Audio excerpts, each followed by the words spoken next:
और उस वक्त के जंगल राज का, जिसको जंगल राज नाम देने का काम नीतीश कुमार जी ने किया। और कल उनका एग्रेशन देखिए, कितने उत्तेजित होकर, कितने गुस्से में वो बातों को रख रहे हैं। क्या एक पार्टी के राष्ट्रीय अध्यक्ष को शोभा देता है इस तरीके के शब्दों का इस्तेमाल करना? आज हम लोग की पार्टी की तरफ से भी उनका वो वीडियो ट्वीट किया गया है, जिस तरीके से मतलब जैसी भाषा का इस्तेमाल कर रहे हैं। भाई कोई सड़क पर कोई लड़ाई नहीं हो रही ना, कोई व्यक्तिगत हाथापाई नहीं हो रही है, सारे वहाँ पे सम्माननीय सदस्य वहाँ पे मौजूद हैं, और ये वही लोग हैं जिनके आशीर्वाद पर पिछले 15 सालों से आप मुख्यमंत्री बने हुए थे। नमस्कार, मेरा नाम अविनाश और आप बिहार इन शॉर्ट देख रहे हैं। लोक जनशक्ति पार्टी के राष्ट्रीय अध्यक्ष चिराग पासवान पटना एयरपोर्ट पहुंचे और इस तरीके से राहुल गांधी को सुप्रीम कोर्ट की तरफ से एक बड़ी राहत मिली है, उसको लेकर। और जब सवाल किया गया चिराग पासवान से, उन्होंने कहा कि जो भी काम हुआ है वो कानूनी प्रतिक्रिया के द्वारा हुआ है। न्यायिक जो चीज़ है उसको लेकर राहुल गांधी को जो मोदी सरनेम पर जो सदस्यता रद्द कर दी गई, अब उनको एक बड़ी राहत मिली है, सांसदी जो है फिर से मिल गए। वहीं उन्होंने जेडीयू के राष्ट्रीय अध्यक्ष ललन सिंह पर जमकर निशाना साधा है। आपको बता दें, जिस तरीके से ललन सिंह कल लोकसभा सदन में खूब गरज रहे थे बीजेपी पर, चिराग पासवान ने आज कह दिया है कि जिस तरीके से भाषा का प्रयोग ललन सिंह कर रहे थे जेडीयू के राष्ट्रीय अध्यक्ष, वो बिल्कुल भी है गलत है। ऐसा लग रहा था कि कोई रोड पे अखाड़ा में लड़ाई कर रहा है, जानवरों की तरह भाषा का प्रयोग कर रहे थे ललन सिंह। खूब गरज है ललन सिंह पे। देखिए क्या कुछ और भी कह रहे हैं चिराग पासवान इस वीडियो में। कांग्रेस के नेताओं के खिलाफ वो पर्ची लेकर घूमते थे कि ये भ्रष्टाचारी हैं, और आज उन्हीं का संरक्षण करने के लिए कांग्रेस और तमाम विपक्षी दल एक साथ हुए और उसको लेकर बहस हो रही है। और उसमें जनता दल यूनाइटेड के राष्ट्रीय अध्यक्ष, उनका जो सवाल आपने पूछा, उनका जिस तरीके से एग्रेशन देखने को मिला, भाई समझ के परे है। एक लंबा समय उन लोगों के विरोध में जिन लोगों ने राजनीति की, कल माननीय गृह मंत्री जी ने भी सदन के पटल पे यही कहा कि भाई इन्हीं लोगों का विरोध करते थे, आज लालू जी के साथ हैं, लालू जी का विरोध करने की वजह से ही इनका उदय हुआ था। विकल्प बनकर आए थे ये राष्ट्रीय जनता दल का, और उस वक्त के जंगल राज का, जिसको जंगल राज नाम देने का काम नीतीश कुमार जी ने किया। और कल उनका एग्रेशन देखिए, कितने उत्तेजित होकर, कितने गुस्से में वो बातों को रख रहे हैं। क्या एक पार्टी के राष्ट्रीय अध्यक्ष को शोभा देता है इस तरीके के शब्दों का इस्तेमाल करना? आज हम लोग की पार्टी की तरफ से भी उनका वो वीडियो ट्वीट किया गया है, जिस तरीके से मतलब जैसी भाषा का इस्तेमाल कर रहे हैं। भाई कोई सड़क पर कोई लड़ाई नहीं हो रही ना, कोई व्यक्तिगत हाथापाई नहीं हो रही है, सारे वहाँ पे सम्माननीय सदस्य वहाँ पे मौजूद हैं, और ये वही लोग हैं जिनके आशीर्वाद पर पिछले 15 सालों से आप मुख्यमंत्री बने हुए थे। अभी पिछले 2 सालों को अगर छोड़ दिया जाए तो बार बार इन्हीं के साथ पे आप मुख्यमंत्री आप बनते रहे। और 2020 में तो तीसरे नंबर की पार्टी होने के बावजूद अगर आप लोगों को, अगर इनको मुख्यमंत्री बनाया गया तो ये भारतीय जनता पार्टी का ही आशीर्वाद था। और जिस तरीके से भी ये बातों को रख रहे हैं, कहीं से भी किसी पार्टी के राष्ट्रीय अध्यक्ष की तो ये भूमिका कम से कम नहीं थी।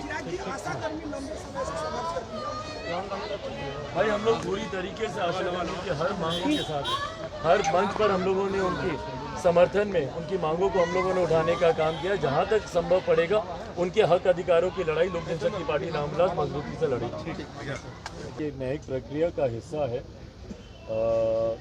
सुप्रीम कोर्ट से ने जिस तरीके से उनकी सज़ा पर रोक लगाई, यकीनन उससे उनकी जो सदस्यता है संसद की, वो सदस्यता उनकी वापस होती है। और सज़ा देने का भी काम न्यायालय के द्वारा ही किया गया था। हाई कोर्ट ने उनको सज़ा दी थी, सुप्रीम कोर्ट के द्वारा उस सज़ा पे रोक लगाई गई। ये न्यायिक प्रक्रिया का हिस्सा है। अगर कुछ तथ्य और सामने आएंगे तो उसी आधार पर न्यायालय अपना आदेश देगा। कल जिस तरह से ललन सिंह षड्यंत्र के तहत राहुल गांधी को ऐसे फंसाया गया था, भाई षड्यंत्र के तहत फंसाना राजनीतिक मापदंडों में तो समझ में आता है कि आरोप प्रत्यारोप आप लगा सकते हैं, बट जहाँ पे जुडिशरी इन्वॉल्व है उसमें इन बातों का उल्लेख करना, कहीं ना कहीं आप जुडिशल सिस्टम पे आप उंगली उठाते हैं, जो कि कहीं से भी उचित नहीं है। न्यायालय पे हम सबका भरोसा है, और बड़े से बड़े विवादित मसलों पर हम लोगों ने न्यायालय पे ही विश्वास किया है कि जो उनका वर्डिक्ट आएगा उसका हम लोग सम्मान करेंगे। तो ऐसे में जब आप आरोप लगाते हैं कि कोई षड्यंत्र रचा गया, ये कहीं ना कहीं न्यायालय को, जुडिशरी को गलत दिशा में दिखाता है, ये गलत है। उस वक्त भी जिस तरीके से तथ्य सामने आए, हाई कोर्ट के द्वारा ये आदेश दिए गए, सुप्रीम कोर्ट ने उस पर रोक लगाई, उस वक्त भी हम लोगों ने फैसले का सम्मान किया था, आज भी हम लोग फैसले का सम्मान करते हैं। आप कल जिस तरह से संसद में ललन सिंह का वक्तव्य आया उस पर क्या कहेंगे, जो बीजेपी के सांसदों पर? भाई आप अपनी बातों को रखें, उसमें कहीं किसी को एतराज़ नहीं है और सदन का पटल ही इस बात के लिए, और हम लोग तो चाहते हैं भाई कि सदन में जितनी ज़्यादा बहस हो उतना अच्छा है। मणिपुर के विषय को लेकर भी हम लोग एक लंबे समय से हम लोग चाहते थे कि बहस हो, पर वो प्राथमिकता विपक्षी दलों के लिए कभी रही नहीं।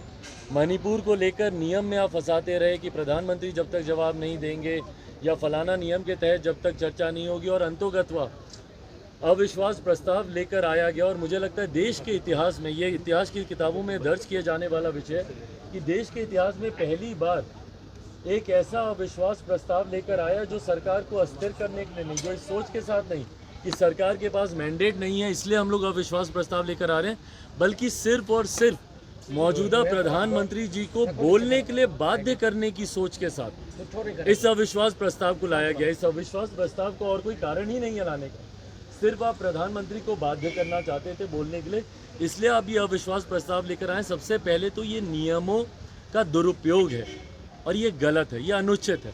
आप इस तरीके से नियमों का दुरुपयोग नहीं कर सकते सिर्फ और सिर्फ अपनी महत्वाकांक्षाओं को साधने के लिए, क्योंकि प्रधानमंत्री जी को बाध्य करना था आप इस नियम को लेकर आए।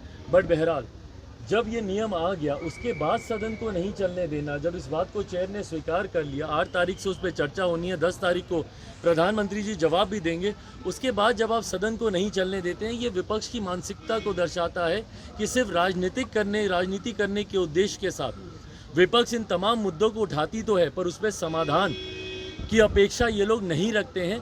ये सोच गलत है। कल जिस तरीके से दिल्ली में ट्रांसफ़र पोस्टिंग को लेकर जो अध्यादेश आया था उसको लेकर कल जिस तरीके से बिल को इंट्रोड्यूस किया गया माननीय गृह मंत्री जी के द्वारा, उसमें सबकी उपस्थिति दर्शाती है कि आप लोगों की प्राथमिकताएं कहाँ हैं। पूरा विपक्ष उस वक्त मौजूद था वहाँ पर, उसके ऊपर चर्चा करने के लिए आप लोग खामोश थे। पर मणिपुर जैसे विषय जिसमें भाई बिहार के भी विषय आते हैं, बंगाल के भी विषय आते हैं, जहाँ जहाँ पर भी ऐसी घटना घटी है, इन तमाम विषयों को लेकर आप सदन को नहीं चलने देंगे, पर सिर्फ एक राजनीतिक दल को ट्रांसफ़र पोस्टिंग का लाभ मिल जाए। और भाई किसको आप संरक्षण दे रहे हैं? ये वही केजरीवाल जी हैं जो कि जितने ये तथाकथित विपक्षी दल के गठबंधन के लोग बैठे हैं जिनकी पर्चियां लेकर ये घूमते थे।